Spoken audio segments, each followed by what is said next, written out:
Hello everyone, welcome to awareness academy. मेरा नाम है अंजलि कौशिक और आज हम नई यूनिट स्टार्ट करने जा रहे हैं पेपर 2 साइकोलॉजी का।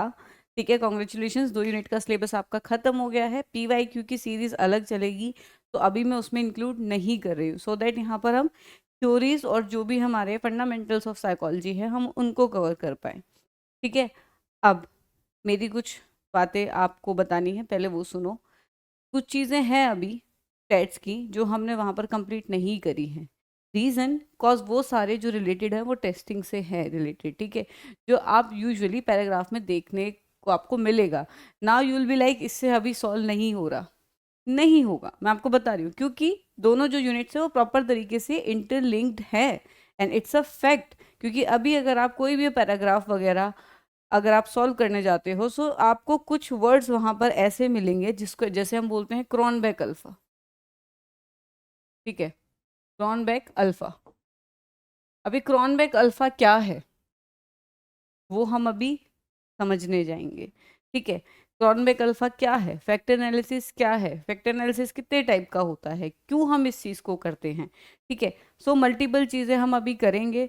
ठीक है, वेरिएंस कैसे हम देखते हैं, अभी तक हमने सिर्फ वेरिएंस वगैरह समझा है। अब हम बात करते हैं कुछ हद तक इसको अप्लाई करने की भी, और एक नई यूनिट भी स्टार्ट कर रहे हैं जिसका नाम है साइकोमेट्रिक्स। एंड नेट के सिलेबस में ये जो यूनिट है वो आपकी थर्ड यूनिट है, साइकोमेट्रिक्स। एंड आज अपना इंट्रोडक्टरी लेक्चर है। इंट्रोडक्टरी मतलब आज हम साइकोमेट्रिक्स को ऊपर ऊपर से पूरा देख लेंगे और कल से हम उसको बिल्कुल इंटरनली जो है स्टडी करना चालू कर देंगे, सो दैट अपना जो क्या कहते हैं लेआउट है, कोई भी जो आपका लेक्चर है, फर्स्ट पॉइंट ये होता है एक टीचर के लिए कि पहले आपको वो लेआउट दे हर एक यूनिट का, क्योंकि आपको पता होता है आप क्या पढ़ने वाले हो। सो ब्रेन को आपके को पहले हम प्रिपेयर करते हैं, that's what I am doing. तो आज आपको प्रिपेयर करेंगे हम किसके लिए, साइकोमेट्रिक्स के लिए। सो साइकोमेट्रिक्स जो एक वर्ड है, साइकोमेट्रिक्स जिसको हम बोलते हैं। ठीक है, why do we use psychometrics and what is the meaning of psychometrics, first question हमारा ये आता है। ठीक है, so first thing we talk about the psychometrics is that कि साइकोमेट्रिक्स का मतलब होता है बेसिकली टेस्ट, जिसको हम बोलते हैं साइकोलॉजिकल टेस्ट। ठीक है, अब साइकोलॉजी में कुछ वर्ड्स आते हैं, एक आपका आता है टेस्ट। ठीक है, कुछ वर्ड्स हैं, इनका मीनिंग हम समझेंगे। एक आता है आपका टेस्ट, एक आता है आपका बैटरी जो होता है। ठीक है, एक आपका हम बैटरी बोलते हैं। ठीक है, और एक हम बोलते हैं क्वेश्चनेयर।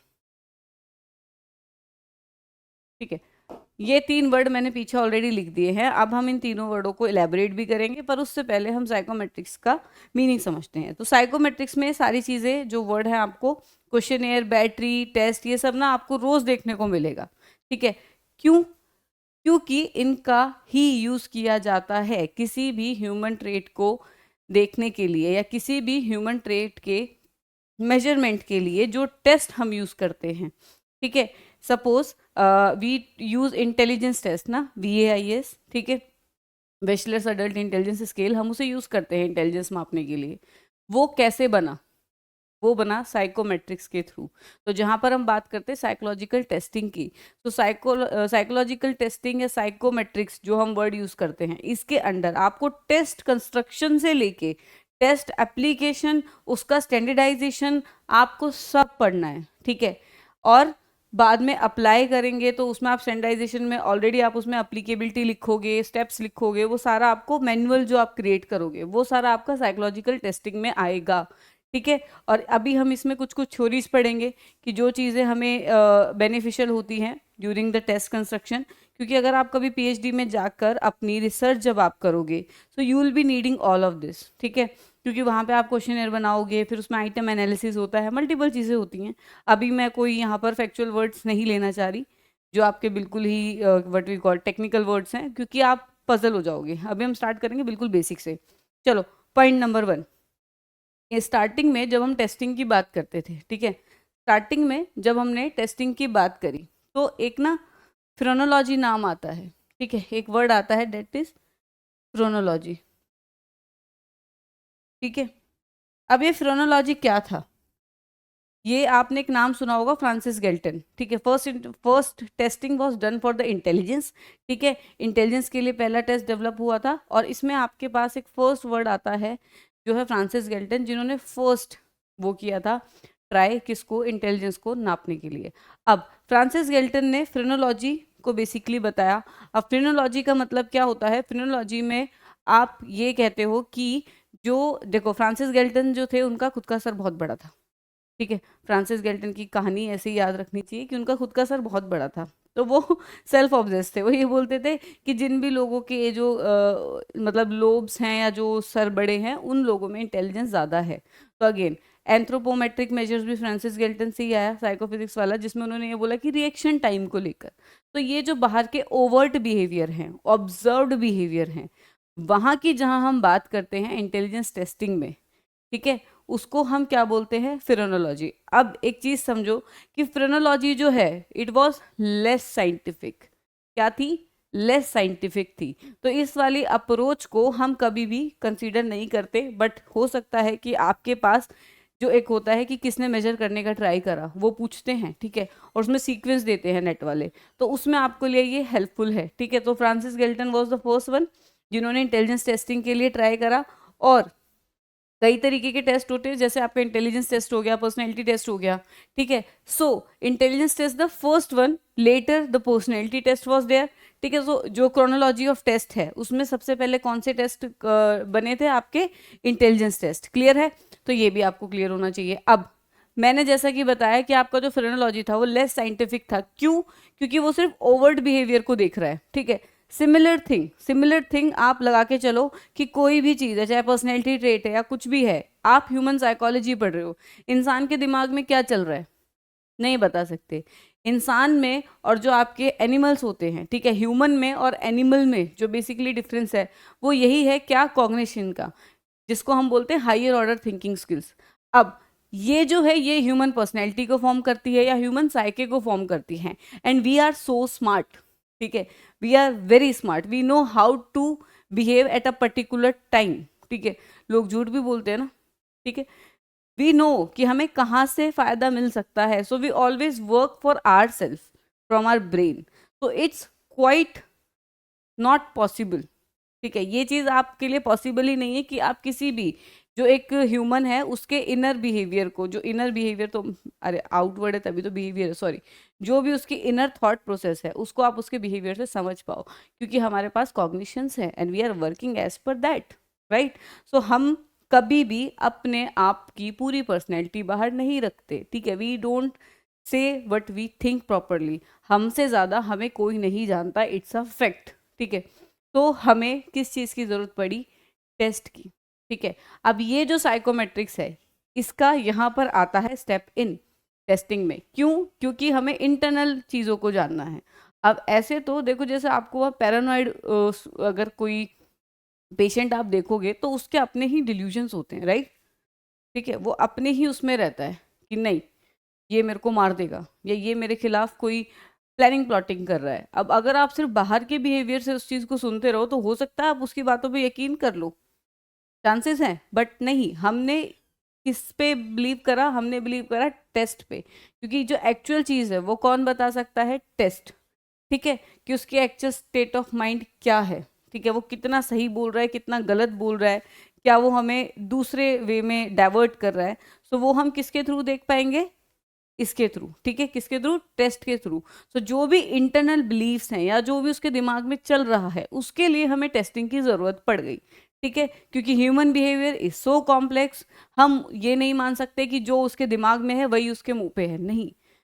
सपोज मेरे बॉस है, मेरे बॉस की कोई बेटी है, कुछ है, आई डोंट लाइक हिम और हर, ठीक है, बेटा है बेटी जो भी है, I don't like him and her, but अगर मेरे बॉस मेरे सामने खड़े हैं, so anyhow I have to call him sir, ठीक है, बिकॉज मेरे पास एक अथॉरिटी है, मेरे सर पे एक अथॉरिटी है ना, and I have to behave contradictory to my cognitions, ठीक है, and I am doing that, ठीक है, वो चीज़ मैं कर भी रही हूँ।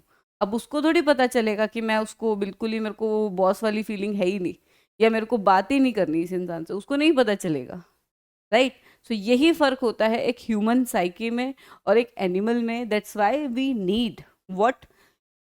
Psychometric test to read human psyche. ठीक है, अब देखो, psychometrics is a field of study that focus the measurement of psychological attribution such as intelligence, personality, aptitude. अब इसमें सारी चीजें आ गई, इंटेलिजेंस भी आ गई, एप्टीट्यूड भी आ गई, पर्सनैलिटी भी आ गई। क्यों आ गई वो मैं बता चुकी हूँ, ठीक है। It involves the development of application, standardize test, assessment, scales, ये मैं ऑलरेडी बता चुकी हूँ, ठीक है, कि जो भी डेवलपमेंट होगा, स्केल जो बनेंगे, वो सारा हम इसी में कंसिडर करते हैं, ठीक है।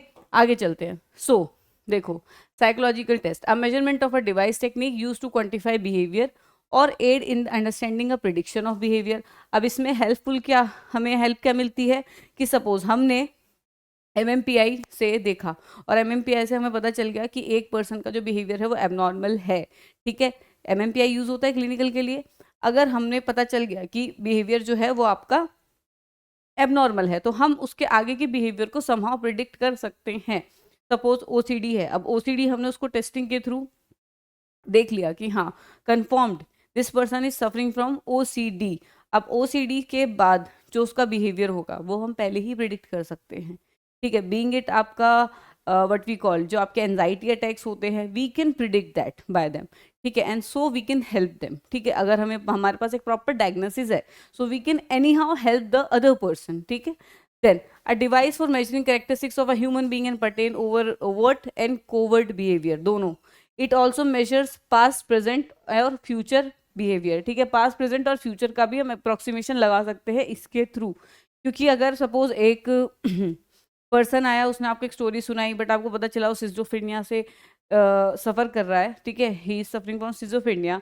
तो आपको पता है कि पास्ट की भी जो थ्योरीज है जो वो मेरे को बता रहा है, it's totally null and wide, ठीक है, क्योंकि वो पैरानॉइड सिजोफ्रेनिया से बेसिकली सफर कर रहा है, तो उसके दिमाग में अपनी ही चीजें हैं, right. I have seen the patients like that, तो आई एम टेलिंग यू। और उसके बाद क्या होता है कि सपोज आगे वो क्या करेगा हम वो भी बता सकते हैं, ठीक है, कि वो आगे भी ऐसी स्टोरीज उसकी मनगढ़ंत चलती रहेगी, हम उसकी बातों पे लीस्ट भरोसा करेंगे, ठीक है।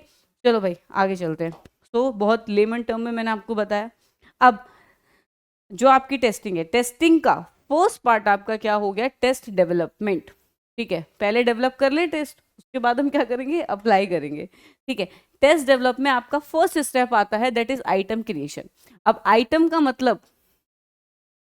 मतलब यहां पर है क्वेश्चन, ठीक है। आपका जो टेस्ट होता है उसमें क्वेश्चंस होते हैं, उनको हम क्या बोलते हैं, आइटम।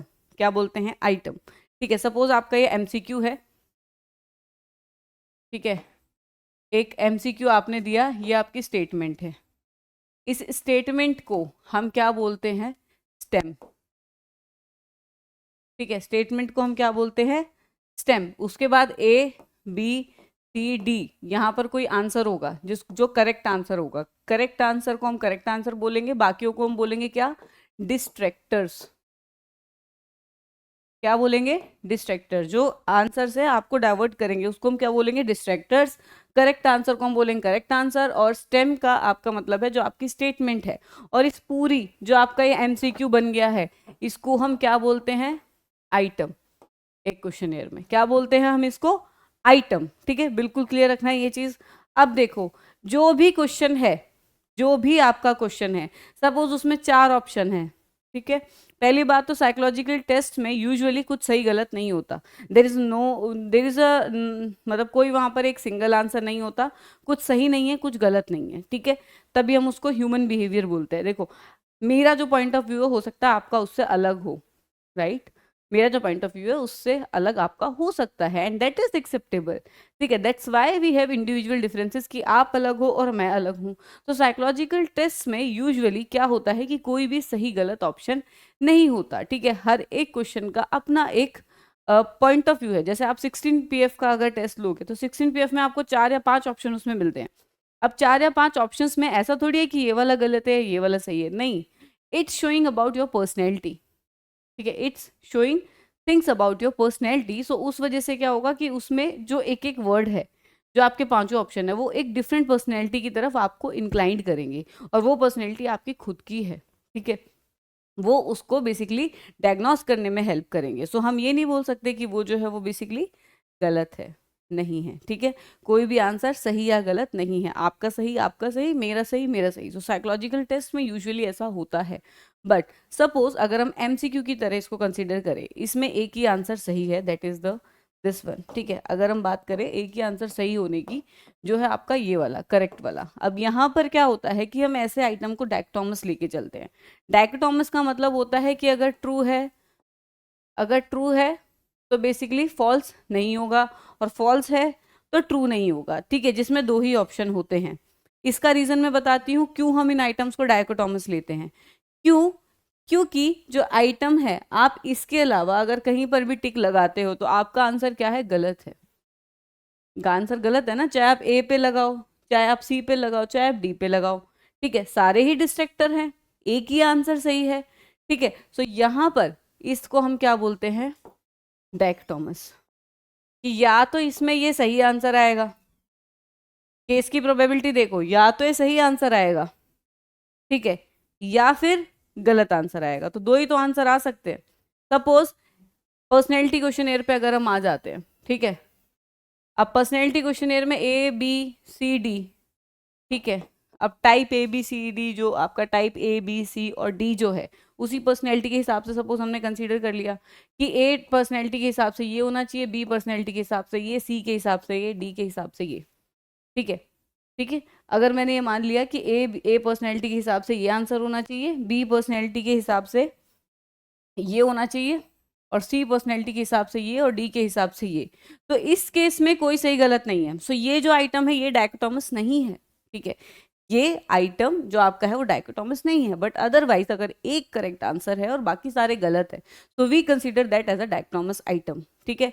बेसिक्स हैं टेस्टिंग के, बिल्कुल क्लियर करेंगे, उसके बाद आगे चलेंगे, ठीक है। सो ये आपका स्टेटमेंट है। जैसे यूजुअली आप अगर उसमें, जब भी आप उसमें क्या कहते हैं, पेपर में पैराग्राफ अटेम्प्ट करोगे तो दे राइट, ठीक है, कि एमसीक्यू क्वेश्चन ईयर था where only one was the right answer. अब जहां पर ये one was the right answer आपने देख लिया, get this thing straight in your head कि वो जो है आपका आइटम क्या है, डायकोटोमस है, ठीक है। मल्टीपल जहां पर उसने लिखा कि दो नहीं तीन आंसर उसमें सही थे, ठीक है, या चारों आंसर पर्सनैलिटी के हिसाब से सही थे, जैसे मैंने type A B C D वाली पर्सनैलिटी का दिखाया, उस केस में आप बोलोगे कि आपके जो आइटम्स है वो डायकोटोमस नहीं थे। क्लियर है? देन अब हम बात करते हैं टेस्ट कंस्ट्रक्शन की। अब टेस्ट कंस्ट्रक्शन में यूजुअली जो टेस्ट है उसमें क्या होता है कि देखो, सबसे पहले हम सारे आइटम्स लिख के, आइटम राइटिंग हो गई, ठीक है, आइटम क्रिएशन हो गया जिसको हम आइटम राइटिंग बोलते हैं। बहुत सारे क्वेश्चंस मैंने लिख लिए। अब बात आती है कि इनको शॉर्ट लिस्ट करके मैं कैसे एक टेस्ट बनाऊं, ठीक है। कितने लोगों को ये चीज़ पता है कि जब स्पीयरमैन ने फैक्टर एनालिसिस किया था, Spearman was the one who did, Charles Spearman who did the factor analysis and basically invented it. तो फैक्टर एनालिसिस में यूजुअली क्या होता है कि सपोज जैसे सब्जियां होती है, ठीक है, सब्जियों की बात करते हैं। अब हम एक वर्ड यूज करते हैं डेट इज वेजिटेबल्स, राइट, उसके अंदर सारी सब्जी आ गई, लिस्टेड हो गई, हम बच्चे को ऐसे ही सिखाते हैं ना। देन हम बात करते हैं फ्रूट्स, उसके अंदर सारे फ्रूट्स लिस्टेड हो गए। क्यों? क्योंकि उनके कैरेक्टरिस्टिक्स सेम है, राइट, उसके कैरेक्टरिस्टिक्स जो है वो सेम है। जैसे हम एक एक्सट्रोवर्ट बिहेवियर की बात करते हैं, बच्चा आउटगोइंग होगा, घूमने फिरने वाला होगा, ठीक है, या बच्चा इजीली बातें बता देगा, बोलता होगा, वो सारी चीजें क्या है, वो एक्सट्रोवर्ट के कैरेक्टरिस्टिक्स हैं। तो हमने एक्सट्रोवर्ट एक टर्म देके उसके अंदर बेसिकली मल्टीपल फैक्टर्स हैं, they will be correlated to each other.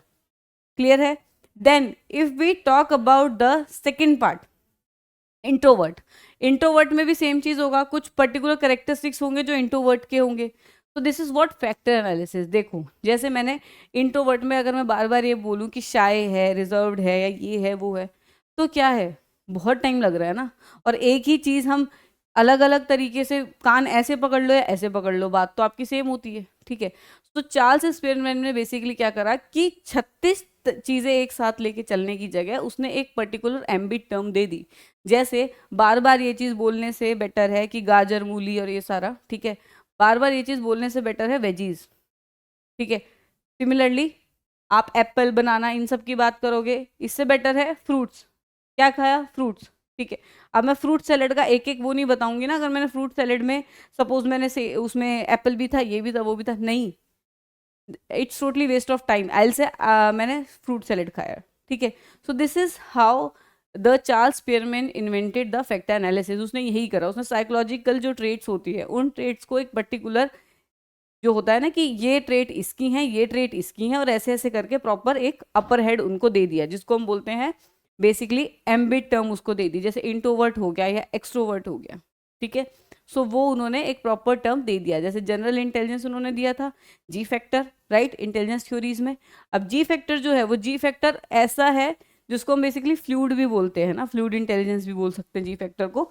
Although there is G F and G C, fluid intelligence मतलब general fluid intelligence plus general crystallize intelligence दोनों होते हैं, लेकिन अगर हम फ्लूइड वाले की बात लेके चले तो वो क्या है, वो जनरल है, ठीक है, वो आपका जनरल फैक्टर है, वो हर एक चीज़ के लिए आपके इंपॉर्टेंट है, ठीक है। सो उसको उसने जी फैक्टर में डाल दिया, जो आपकी जनरल एबिलिटी है। देन स्पेसिफिक उसने रखा। अब स्पेसिफिक में ये थोड़ी था कि म्यूजिक में उसने बहुत सारे मल्टीपल फैक्टर रखे, नहीं, उसने म्यूजिक में ये थोड़ी करा कि नहीं classical, pop, hip hop, singing, नहीं, उसने बोला म्यूजिकल, एस फैक्टर है, स्पेसिफिक फैक्टर है, एस हो गया, क्लियर, ठीक है, कि ये एस फैक्टर म्यूजिक का है, ये बच्चा जो होगा इसको म्यूजिक में ज्यादा इंटरेस्ट होगा, ठीक है, या इसका ये वाला सेंस ज्यादा होगा, S factor for specific abilities, right. तो इस तरीके से उन्होंने बेसिकली इनको शॉर्टलिस्ट करके फैक्टर एनालिसिस करा। अब देखो, जहां पर हम बात करते हैं टेस्ट कंस्ट्रक्शन की, back to the topic. So test construction में सिमिलर चीज होती है हमारे साथ भी। जब हम टेस्ट बनाते हैं हम बहुत सारे क्वेश्चंस लिखते हैं, बट कितने क्वेश्चन रिलायबल हैं, नहीं है। देखो, मैं अपना टेस्ट बनाऊंगी, मैं अपने गाइड को दूंगी कि सर देखो इसमें कितने क्वेश्चन सही हैं, कितने क्वेश्चन नहीं है, उसके बाद वो उसमें से जो उसको निकालना है, ठीक है, उसको सॉर्ट आउट करके मेरे को देंगे कि भाई ये वाला जो है ये इंपॉर्टेंट है, ये क्वेश्चनर में रखो, बाकी सारा आप हटा दो, ठीक है। और ऐसे ही टेस्ट चेंज भी होता है, जैसे कई टेस्ट का यूजुअली आपको एक रिवाइज्ड वर्जन देखने को मिलता है, ठीक है। सो जो क्वेश्चन उसमें इतने ज़्यादा इंपॉर्टेंट नहीं होते वो उन चीज़ों को ड्रॉप कर देते हैं, ठीक है, उन वाले आइटम्स को बेसिकली वो ड्रॉप कर देते हैं, दैट्स वाई वो रिवाइज्ड वर्जन के साथ आता है। सिमिलरली अगर कोई और ऐसा पॉइंट रखता है कि वो उसमें ऐड होना चाहिए तो वो उन क्वेश्चंस को उसमें ऐड कर देते हैं, ठीक है। अब आइटम को जहां हम बात करते हैं, आइटम के टेस्ट मतलब ड्रॉपिंग की जहां पर हम बात करते हैं, अब पॉइंट आता है कि हम किन आइटम्स को बेसिकली अपने टेस्ट में रखेंगे, ठीक है। एक आइटम में देखो दो आइटम है आपके, ठीक है, एक आइटम और सेकंड आइटम, फर्स्ट और सेकंड, ठीक है, दो आइटम आपके पास है। अब सपोज इन दोनों आइटम्स का कोरिलेशन क्या है, वीक है।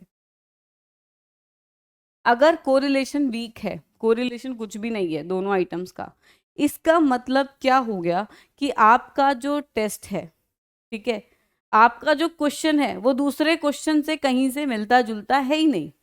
एक आपने साइंस से पूछा, दूसरा आपने आर्ट से पूछ लिया, तो ये आपका क्या हो गया कि कोरिलेशन है ही नहीं, वीक। वीक क्या, आप जीरो ही लगा लो, ठीक है, नो कोरिलेशन लगा लो एक तरीके से, ठीक है, या वीक लगा लो। अब उसमें क्या है कि उन दोनों का कोरिलेशन ही नहीं है ट्रेट नापने में, तो ऐसे आइटम को हम क्या करते हैं, ड्रॉप करते हैं, ठीक है। सो इस आइटम को भी क्या कर देंगे, ड्रॉप। जब वीक कोरिलेशन है तो आइटम क्या होगा, ड्रॉप।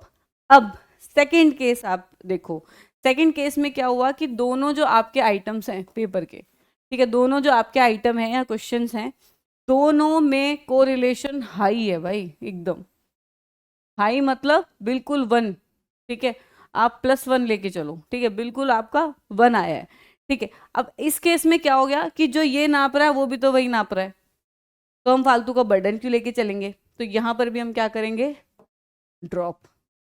तो आपका वीक और हाई जो कोरिलेटेड क्वेश्चंस होते हैं उनमें से हमेशा एक जो आपका रेलेवेंट होगा वीक वाले में, तो जो रेलेवेंट होगा उसको रखेंगे, जो रेलेवेंट नहीं है उसको ड्रॉप कर देंगे, क्योंकि वो कंसिस्टेंसी में आपको अफेक्ट करेगा, वरना इंटरनल कंसिस्टेंसी में आगे पढ़ेंगे, जो आपका इंटरनल वैलिडिटी और ये सब होता है वो पढ़ेंगे, ठीक है, तब पता चलेगा वो चीज़। देन अगर हम बात करेंगे हाई वाले में, हाई में क्या होगा कि जो वो नाप रहा है वही तो वो नाप रहा है, तो दोनों को ले जाके करना क्या है, ठीक है। अब एक से काम हो रहा है तो दूसरा क्वेश्चन क्यों उठा के वहाँ जो आपका क्या कहते हैं सब्जेक्ट है उसको बेफालतू में आपको तंग करना है, कोई लॉजिक ही नहीं बनता, तो हम हाई वाला भी ड्रॉप कर देंगे। कौन से आइटम्स इसमें आएंगे, मॉडरेट, ठीक है, जिनका कोरिलेशन फर्स्ट और सेकंड का मॉडरेट है, उस आइटम को हम उठा के आगे लेके चलेंगे कि हाँ रिलेशन तो है, जैसे आपका सिमिलर चीज़ होगी, जैसे आपका एक्सट्रोवर्ट वाला हो गया, ठीक है। अब एक्सट्रोवर्ट में मल्टीपल चीज़ें हैं कि आउटगोइंग होगा, आउटगोइंग के साथ आउटस्पोकन होगा, अब ये दोनों जो है आउटगोइंग आउटस्पोकन ये मॉडरेटली कोरिलेटेड है। ऐसा नहीं है कि जो आउटगोइंग है वो आउटस्पोकन होगा ही होगा, नहीं, बंदे कई बार होते हैं ऐसे जो नई बात बताते इजीली, ऑल्दो वो बहुत आपको लगेंगे कि एक्सट्रोवर्ट है, ठीक है। सो इनमें मॉडरेट कोरिलेशन है, ऐसा नहीं कि एक होगा तो दूसरा होगा ही होगा, ऐसा भी नहीं है कि एक होगा तो दूसरा नहीं होगा। ठीक है। अब तो इस रीजन से हम बेसिकली जो क्वेश्चंस हैं वो आइटम ड्रॉप या साथ में लेके चलते हैं किसी भी क्वेश्चनियर में। ठीक है। देन हम बात करते हैं पायलट टेस्टिंग। अब पायलट टेस्टिंग क्या होती है कि छोटा सा जो ग्रुप होता है, टेस्ट बना लिया, उसके बाद हम पायलट टेस्टिंग करते हैं कि एक छोटे से ग्रुप को बुलाएंगे, उनको टेस्ट दे के देखेंगे कि वो किस हद तक उसको बेसिकली जस्टिफाई कर रहा है मेरी रिसर्च को। अगर वो उसके बाद अप्रूव हो जाता है, रिजल्ट जो मैंने चाहे थे वैसे कुछ आते हैं, ठीक है, कोई एम्बिगिटी वहाँ पे क्रिएट नहीं होती, तो हम उसको आगे लेके जाते हैं। अदरवाइज अगर आपका टेस्ट सही नहीं है, पायलट स्टडी के बाद वो नहीं आपको सही लग रहा, तो आप उसको ड्रॉप कर देंगे, आप वापस से पॉइंट 1 से चालू करेंगे। So that's how we construct a test. ठीक है। इसके बाद हम बात करेंगे टेस्ट कंस्ट्रक्शन के स्टेप्स की, वो करेंगे हम कल वाली स्लाइड में। आज हमारा क्या है, ऊपर ऊपर से बताने वाला। ठीक है, कि हाँ भाई ये होता है। आज हम क्या कर रहे हैं बेसिकली यहाँ पे समरी, समराइज तो नहीं कर रहे हम, खैर हम क्या कर रहे हैं इंट्रोडक्टरी, समराइज एंड में होता है। ठीक है। सो अभी हम आगे पढ़ेंगे क्या, our next topic will be reliability. ठीक है। तो now we will talk about the reliability. अब देखो रिलायबिलिटी का मतलब क्या होता है, सबके फ्रेंड्स हैं यहाँ पर, ठीक है, सबके दोस्त होते हैं, हम सबके हैं दोस्त। ठीक है। सो अब ये बताओ कि किस दोस्त को आप रिलायबल बोलोगे। ऐसा दोस्त ना कि जिसको जितनी बार बुलाए और वो आ जाए। ठीक है। आप किसी दुख में हो और वो दोस्त आपका साथ दे, ठीक है, उसको आप क्या बोलोगे, रिलायबल, कि हाँ मैं इसके पास जा सकता हूँ। ठीक है। या आपने उससे कोई भी बात शेयर करी हो, बाकी किसी को पता ना चली हो, और आपने उसके साथ मल्टीपल चीज़ें शेयर करी हो, लेकिन वो किसी और के पास नहीं गई हो, हमेशा आपको सेम रिजल्ट मिला हो उस इंसान से, तभी वो क्या है, रिलायबल। अगर वो एक दिन नहीं बताता, दूसरे दिन किसी को बता देता है, आप तीसरी बात बताते हो, फिर किसी को बता देता है, तो आप उसकी रिलायबिलिटी वहाँ पे जीरो कर दोगे। राइट। या आप एक दिन बुलाओगे तो वो आ जाएगा, बाकी दिन आप कॉल करते रहो वो उठाएगा ही नहीं, तो आप ऐसे को भी रिलायबल नहीं बोलोगे। Right. So same goes for the test reliability. हम रिलायबल टेस्ट हम किसको बोलते हैं, रिलायबिलिटी ऑफ अ टेस्ट हम किसको बोलते हैं, कि जो टेस्ट कंसिस्टेंट रिजल्ट देता है। कंसिस्टेंट मतलब कि अगर उसका सपोज टेस्ट में जो रिजल्ट है एक पर्सन का, अगर वो आज 90 है, ठीक है, तो कल वो 80 तक अगर देखो फ्लक्चुएट होता है तो दैट इज ओके। 80 तक फ्लक्चुएट होने का मतलब है कि सपोज ये जो आपका 10 का फर्क था ना, it is because of his conditional, या जो हम बोलते हैं ना situational factors at that time. हो सकता है इस सिचुएशन पे उसका सही हो मूड, इस सिचुएशन पे वो थोड़ा फ्रस्ट्रेटेड हो, तो उसने टेस्ट ढंग से लिया ही ना हो। ठीक है, टेस्ट ढंग से दिया ही ना हो उस बंदे ने कि जो लिख रहा है। ठीक है। तो वो बेसिकली आपका क्या होगा, डिफरेंस क्रिएट करेगा वो 10 पॉइंट्स का, जो मैंने आपको यहाँ पे दे दिया बफर जोन में कि 90 to 80। अब सपोज इस टेस्ट को हम क्या बोलेंगे, रिलायबल। लेकिन एक बार एक ने 90 दिया, अब सिमिलर स्टूडेंट ने ही दोबारा टेस्ट दिया है और उस टेस्ट में उस बच्चे के 10 मार्क्स हैं। अब ये बताओ कहाँ 90 और कहाँ 10। ठीक है, ये वही वाली बात होगी ना, इधर बुला रहे हैं तो दोस्त आ रहा है, अगली बार वो आ ही नहीं रहा। सो ऐसे टेस्ट को हम क्या बोलते हैं, नॉट रिलायबल। ठीक है। इसकी जो रिलायबिलिटी है, इसकी जो रिलायबिलिटी है वो नहीं है, और इसकी जो रिलायबिलिटी है वो है हाई। तो सेम चीज साइकोलॉजिकल टेस्ट के साथ जाती है। जब भी हम टेस्ट को बेसिकली कंडक्ट करते हैं, so we see about the reliability कि कितना वो कंसिस्टेंट है अपने रिजल्ट के साथ। अगर रिजल्ट कंसिस्टेंस नहीं है, इसका मतलब रिजल्ट में अगर कंसिस्टेंसी नहीं है, इसका मतलब कि आपका टेस्ट जो है वो बेकार है। वो अभी कुछ और बोल रहा है, कल कुछ और बोलेगा, परसों वो कुछ और बोल देगा। तो आप कब तक उसको, हर बार कुछ अलग अलग बोल रहा है तो एनी हाउ कुछ नहीं बता रहा है। ठीक है, इट जीरो। एक होता है ना कि जुबान की वैल्यू होना, तो उस टेस्ट की बेसिकली क्या है, जुबान की वैल्यू ही नहीं है। वो आज कुछ बोलता है भूल जाता है, वो करता ही नहीं है वो काम। जैसे एक इंसान होता है ना कि वो आज कुछ बोल रहा है, कल कुछ बोल रहा है, परसों कुछ बोल रहा है। ठीक है, तो उसके बातों की रिलायबिलिटी हम बोलते हैं ना जीरो हो गई। तो ऐसे ही टेस्ट की बात है, अगर वो सिमिलर चीज बोल रहा है और सिमिलर चीज कर भी रहा है, सो it means that it is reliable. और अगर वो हर बार कुछ अलग चीज लेके आ रहा है, it means it is not reliable. So that's how we can see the reliability. Then we will be talking about the types of reliability. अब टाइप्स ऑफ रिलायबिलिटी हम 3 तरीके से देख सकते हैं। First one will be the test retest reliability. Test retest reliability क्या हो गया, एक बार उस बच्चे को टेस्ट दिया, ठीक है, उसके बाद 2 वीक बाद उसको वापस से वही टेस्ट दिया। अब वापस से वही टेस्ट दिया, अगर रिजल्ट कंसिस्टेंट है, जो पहले रिजल्ट आया था वही रिजल्ट आपका बाद में आया है, इट मीन्स कि जो आपका टेस्ट है वो क्या है, रिलायबल है।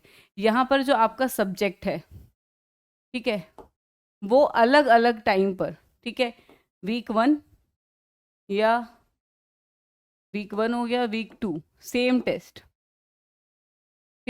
लेगा, ठीक है, same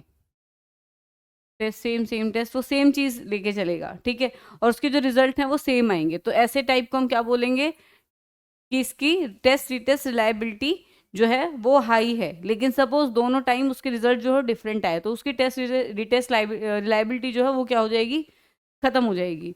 then we talk about the internal consistency. अब इंटरनल कंसिस्टेंसी मेरा मतलब है जो मैंने पीछे बताया था आइटम वाला, ठीक है। अब आइटम में हम मॉडरेट वाला लेके चल रहे थे कि समहाउ दोनों टेस्ट जो हैं वो कोरिलेट करते हैं, ठीक है। एक क्वेश्चन अगर आपका सोशल साइंस का है टेस्ट में, तो दूसरा क्वेश्चन भी सोशल साइंस का ही है।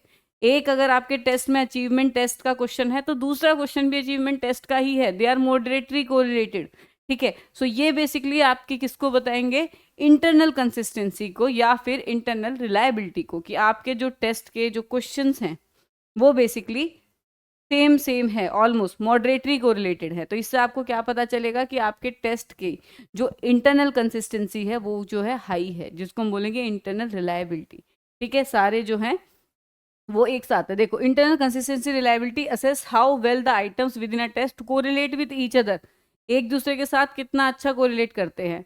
अब इंटरनल कंसिस्टेंसी बिल्कुल 1 नहीं चाहिए होती है हमें, ठीक है। ये जो है 0.7 से ऊपर एक्सेप्टेबल होती है, 0.7 भी एक्सेप्टेबल होती है, 0.6 से ऊपर, ठीक है। 0.6 से ऊपर जो भी है वो क्या है, एक्सेप्टेड है, ठीक है, उसको हम एक्सेप्टेड मानेंगे। क्योंकि अगर ये बिल्कुल 10 हो गई रिलायबिलिटी, इसका मतलब क्या हो गया कि सेम ही क्वेश्चन है, जैसे मैंने पहले बताया हाईली कोरिलेट होगा तो सेम क्वेश्चन हो जाएगा, anyhow we will dump it. तो मॉडरेटली कोरिलेटेड हम 0.6 से ऊपर लेते हैं, और 0.6 को हम हाई वैलिडिटी मान के चलते हैं, मतलब 0.6 से ऊपर 0.7 जो है उससे हम वैलिडिटी को बेसिकली, सॉरी, 0.7 से ऊपर जो रिलायबिलिटी है या वैलिडिटी है, दोनों का ही बेसिकली सेम हम एक्सेप्टेड क्राइटेरिया मानते हैं, ठीक है। 0.7 से ऊपर वैलिडिटी हो या रिलायबिलिटी हो, दोनों ही एक्सेप्टेड होती हैं। 0.7 और उससे ऊपर, और 0.6 से नीचे हम वैलिडिटी और रिलायबिलिटी दोनों को कंसीडर नहीं करते, ठीक है, कि वो दोनों हैं। अब इस केस में इंटरनल कंसिस्टेंसी के लिए एक चीज़ यूज होती है आपकी क्रोनबेक अल्फा, ठीक है। क्रोनबेक अल्फा का एक प्रॉपर फॉर्मूला है टेस्टिंग, जब इसको बिल्कुल अभी आगे के लेक्चर में जब इसको बिल्कुल ब्रेक डाउन करके पढ़ेंगे, तब मैं क्रोनबेक अल्फा आपको तरीके से समझाऊंगी कि कैसे ये इंटरनल कंसिस्टेंसी का मेजर है, ठीक है। अब स्प्लिट हाफ रिलायबिलिटी में क्या करा, ये आपका टेस्ट हो गया, ठीक है। इसको 2 पार्ट में बांट दिया, टेस्ट 1 और टेस्ट 2, ठीक है। दोनों को बेसिकली टेस्ट कंडक्ट कराया एक सिंगल बंदे पे, 2 टेस्ट उसको दिए सिमिलर टाइम पे, एक टेस्ट 1 एक टेस्ट 2, दो क्वेश्चन को बांट दिया। अब क्वेश्चन को जब हमने बांटा तो 100 क्वेश्चन थे यहाँ पे, ठीक है। 100 क्वेश्चन से यहाँ 50 हो गए, यहाँ पे आपके 50 हो गए। अब ये जो 50-50 क्वेश्चन है, इनको 2 तरीके से बांट सकते हैं, या तो हम चाहें तो पूरा टेस्ट सीधा उठा के ऊपर के 50 अलग और नीचे के 50 अलग, या फिर हम क्या कर सकते हैं, रेंडमली पिक करके 50-50, और we can go for odd even, ठीक है। ऑड इवन के थ्रू भी हम 50-50 इधर उधर कर सकते हैं, ठीक है। अब इसके बाद जो इनका रिजल्ट है वो मॉडरेटली कोरिलेटेड, ठीक है, ठीक है। उसकी जो कंसिस्टेंसी है, जो भी उसका रिजल्ट आ रहा है, मतलब इसकी जो एवरेजेस हैं उनको प्लस करते हैं, और स्प्लिट ऑफ रिलायबिलिटी ऐसे निकाली जाती है, जो भी इनकी एवरेजेस आएगी 50 आइटम्स के, उनको प्लस करेंगे, फिर उनको फाइनली देखेंगे कि दोनों जो है टेस्ट 1 और टेस्ट 2 का वो कैसे कोरिलेट करता है, ठीक है। अगर ये आई आपकी 0.6 से ऊपर, तो हम इसको क्या मान लेंगे, एक्सेप्टेड, ठीक है, कि जो टेस्ट है रिलायबल है। अगर वो नीचे आई तो उसको हम क्या मानेंगे, नॉट रिलायबल, ठीक है। आगे चलते हैं। तो the next one is the importance of reliability, क्या है कि ट्रस्ट फॉर द रिजल्ट। मैंने बताया ना कि जो दोस्त रिलायबल होगा उसी पे भरोसा करोगे आप, ठीक है। जिसके शब्दों का ही पता नहीं उस पर क्या भरोसा करोगे। एक इंसान कह दे आप दिक्कत में हो कि मुझे आज पैसे चाहिए, वो कह दे मैं कल दे दूंगा, ठीक है, और आप उसके भरोसे बैठे रहो, आप आगे कुछ देखो भी ना, रहो एंड टाइम पे मना कर दे, सो ऐसे इंसान पे आप दोबारा तो भरोसा करोगे नहीं, ठीक है। और कई बार उसने दिए भी हो लेकिन इस बार ना दे, तो ऐसे रिलायबिलिटी कम हो जाती है, ठीक है। देन रेप्लिकेबिलिटी मतलब कि जो सेम आपका टेस्ट है वो बार बार कोई भी करे, मैं करूं आप करो, रिजल्ट जो है वो सेम आएगा, ठीक है।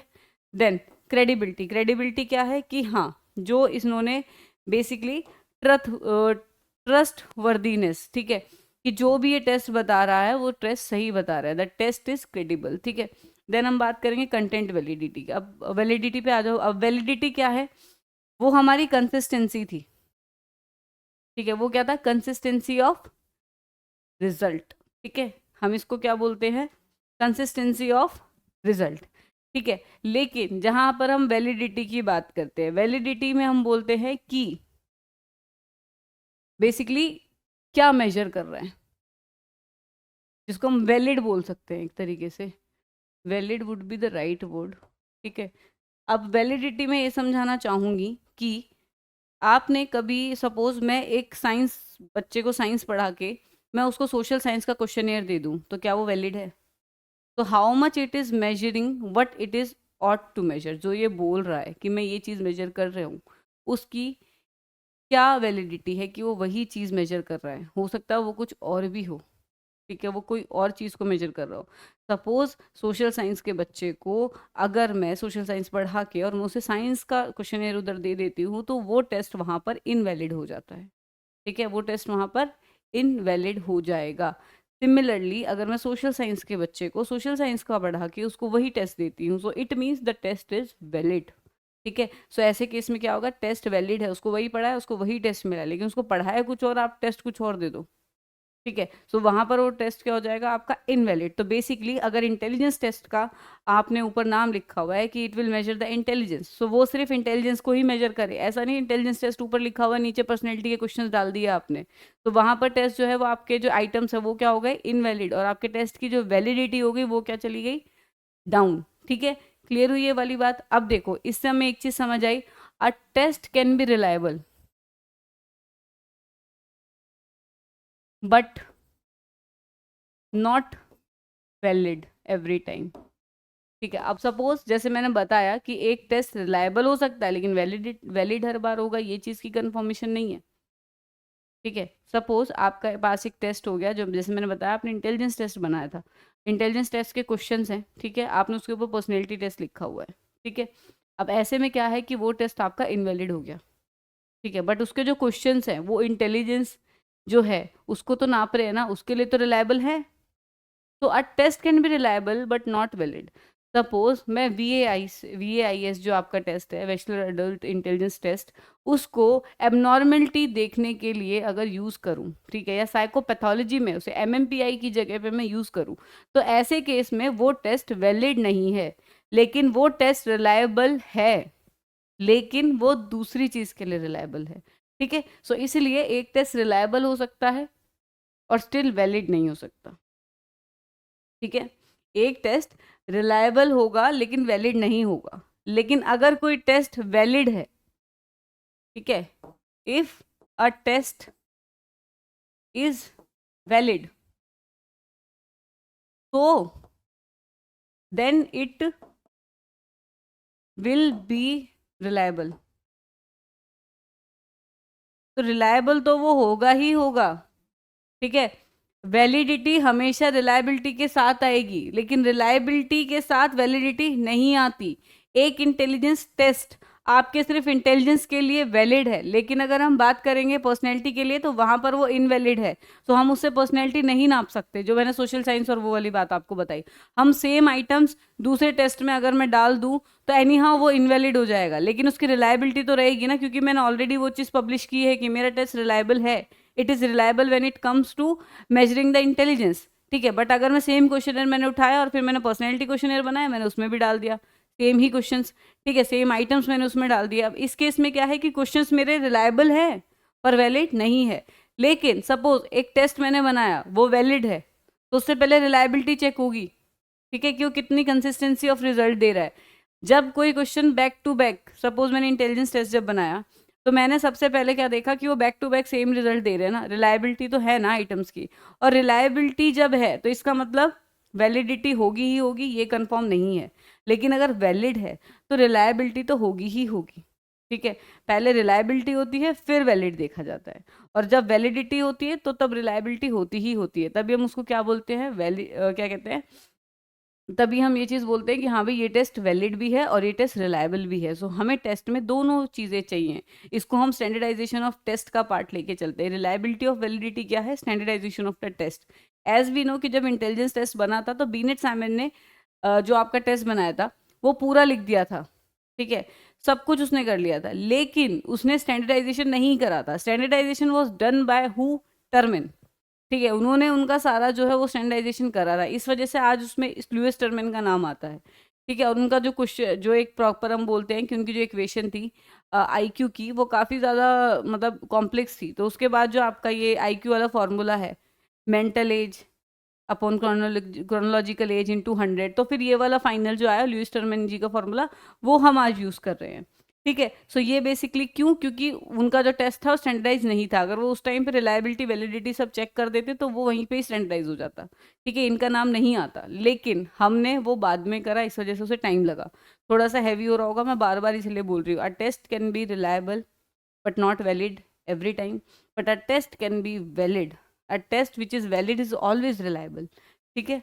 जो आपका टेस्ट वैलिड होगा वो हमेशा रिलायबिलिटी के साथ आएगा, ठीक है। हम्म। अब हम करते हैं टाइप्स ऑफ वैलिडिटी में। पहली चीज होती है कंटेंट वैलिडिटी। कंटेंट वैलिडिटी जैसा मैंने आपको बताया कि टेस्ट में ऊपर लिखा हुआ है क्या, फेस वैलिडिटी भी बोलते हैं हम कंटेंट वैलिडिटी को। क्या बोलते हैं? Face validity. कि उसमें ऊपर लिखा हुआ है पर्सनैलिटी क्वेश्चन है, नीचे डले हुए इंटेलिजेंस टेस्ट के क्वेश्चन, तो इसको हम क्या बोलते हैं? नॉट मतलब जो आपकी फेस वैलिडिटी है वो वहां पर कम हो गई, ठीक है, कि जो वो कह रहा है वो मेजर कर ही नहीं रहा है, ठीक है, दिख कुछ और रहा है, हो कुछ और रहा है, तो उसको हम क्या बोलते हैं? Face validity. अगर वो सेम रहेगी, अगेन 0.6 से ऊपर, 0.6 से ऊपर जो भी है, ठीक है, वो आपका क्या है? एक्सेप्टेबल है, ठीक है। सो हम वैलिडिटी को इस तरीके से बताएंगे। देन हम बात करेंगे क्राइटेरिया रिलेटेड वैलिडिटी। अब क्राइटेरिया रिलेटेड वैलिडिटी का मतलब हो गया कि जैसे हमने पर्सनैलिटी के लिए प्रॉपर एक क्राइटेरिया रखा हुआ है कि पर्सनैलिटी क्वेश्चनियर में ये क्वेश्चंस आएंगे। अब उसमें ऑलरेडी बहुत सारे टेस्ट हो रखे होंगे, ठीक है। एक इसमें आपका क्राइटेरिया में एक तो कंकरेंट आता है, एक प्रिडिक्टिव आता है, ठीक है। दो तरीके की होती है जो आपकी ये वाली होती है। एक आपकी आती है कंकरेंट, ठीक है, एक आपकी आती है प्रिडिक्टिव, ठीक है।